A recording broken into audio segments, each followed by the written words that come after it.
where new rules are added. So previously nodes didn't have to keep this big tree. In the future, maybe the rule is that they do.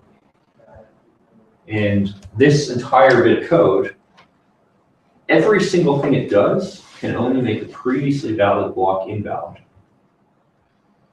Right? Because if block is valid before, every additional thing this idea does could only make it invalid.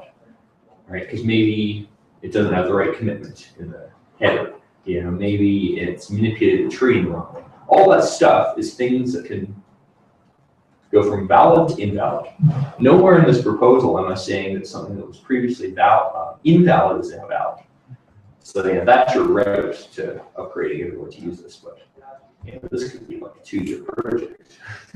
Like, even just writing my initial implementation as Python probably took, you know, probably a solid 2 weeks of work. And it's nowhere near good enough to use in production. You know, if you wanted to play with it, I mean, this is under github.com/proofchains, and then this would be in Python-proof-marshal, if I remember correctly. If you Google proofchains, you'll find code for this, but it's so early, I can't proof chains. Okay.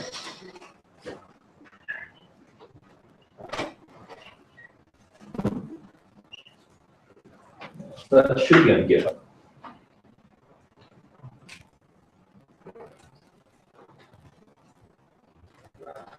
This particular thing called there's something a little more complex than this called MR, or Merkle notion range. But it's all very new. The other one is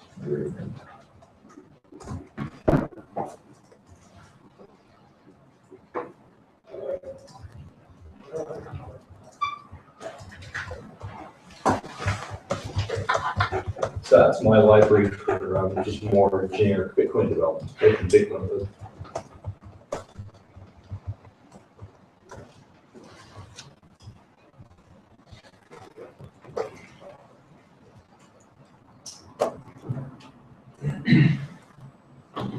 There's other people maintaining different libraries. Yeah, like for Java programmers, the big one is Bitcoin J. And that's the one that does SPV. So key thing is with my library, you could write an SPV node in it, but nobody has. And so it relies on talking directly to Bitcoin Core node. It would work with Bitcoin Classics too, but I'm not going to test it. So with Bitcoin J, right? So with Bitcoin J, what SPV is doing is it's saying, I will assume that the longest chain of block headers that I see, you know, with the most work done, is valid. And I will just trust mine with blindly. Whatever I see, I will assume is correct. And then if I want to say, determine the state of transaction in my wallet, I'll just ask Node, hey, could you run a filter called Bloom filter against the blockchain trimming things relative to my wallet? You know, and that model is fairly efficient for you, right? Because you know, keep keys, you can tell your peers, hey,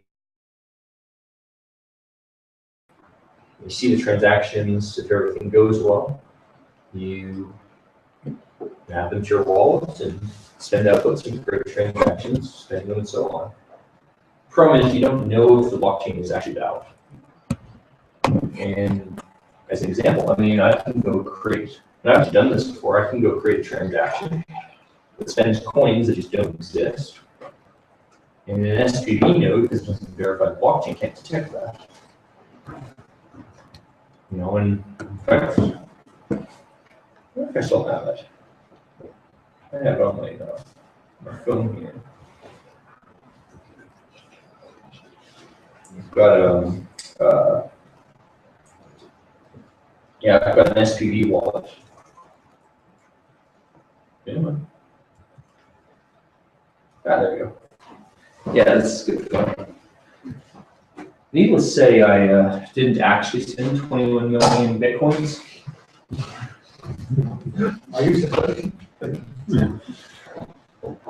But you know, like this wallet, because all it has is block headers, it just doesn't know if that's a valid transaction. I mean, it just assumes it's valid, so it receives it.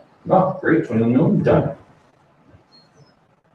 Okay, so with normal SPV wallets connect to multiple nodes, I suppose you didn't let it connect to random nodes. Well, the thing is, even if it connects to multiple nodes, how does it know that, you know, it wasn't just that, say, 3 people lied to it? And that's exactly what I did in this case.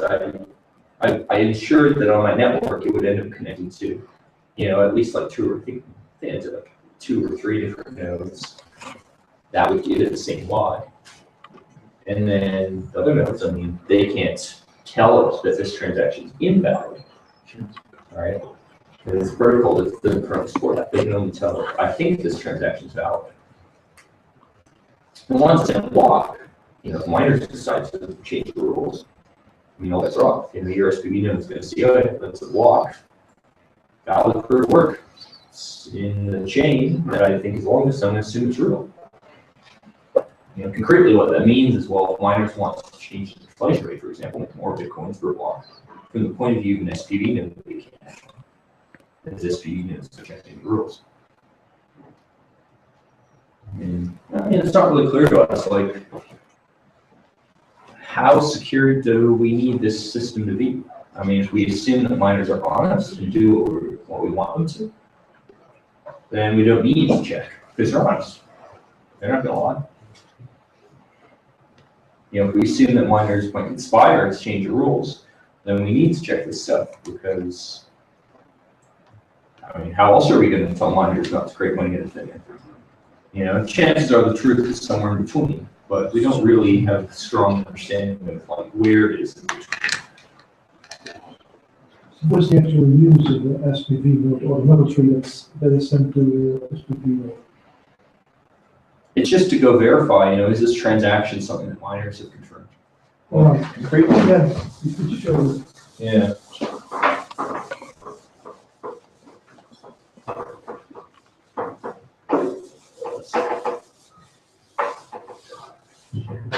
Let's go back to the blockchain again.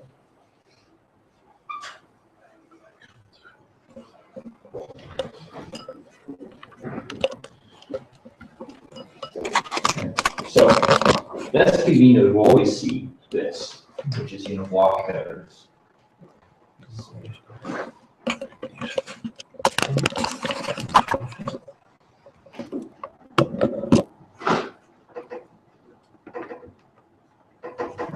And this part's a Merkle tree.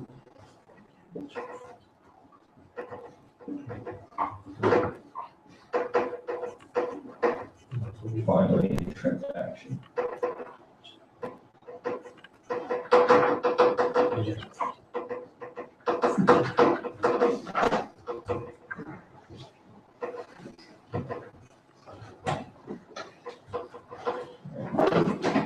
So it's got inputs, it's got outputs, and we have parts of the Merkle tree. This isn't really a tree.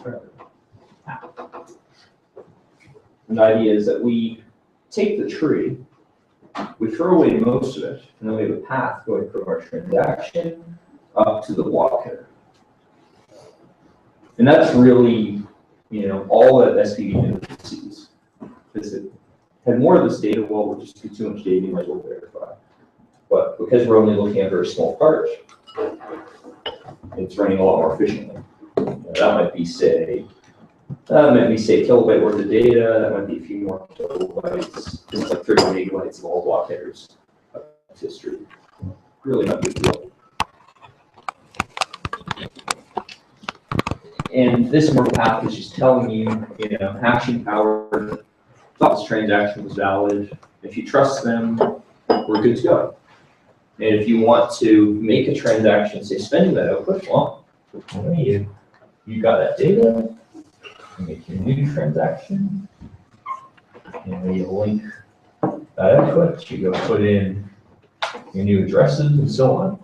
And you take this, sign all these inputs, and then just broadcast it to the peer-to-peer network, which also drives. Yeah, and eventually you might go see this in another block.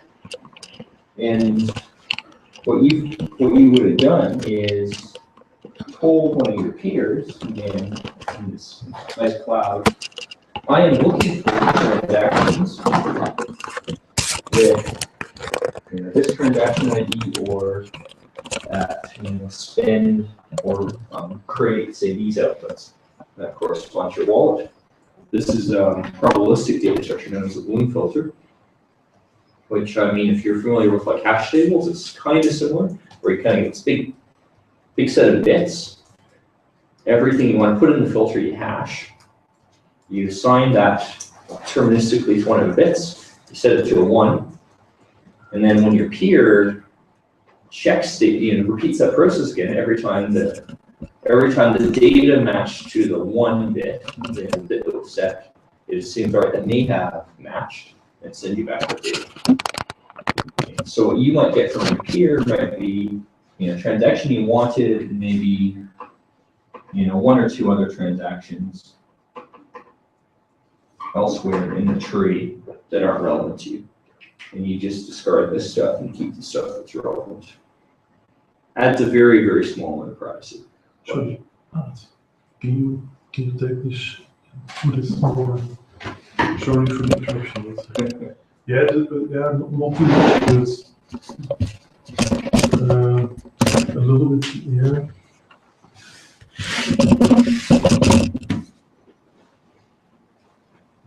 By the way, you are on YouTube now, so you are a famous YouTuber. So,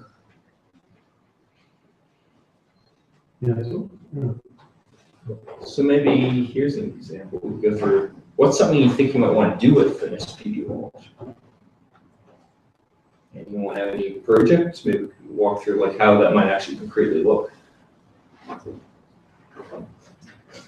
just not there, just trying to understand how you could compromise. You see, I haven't had that yet. Couldn't wrap my mind on. Well, so if you want to talk about like how that compromise works, it's with security software, what's different about it compared to normal software is, when I'm writing like a text editor, all my thought process is what can I allow the user to do, right? Thinking about features, maybe a nice feature would be like search. Maybe a nice feature would be a replace function, replace one word with another. Maybe I want to have something that'll like format it and make headers or whatever. These are all features, things I want the user to be able to do. But I'm not thinking about what I want to make it possible, right? Because normal software is all about possibilities. Security software is all about preventing things from happening. When you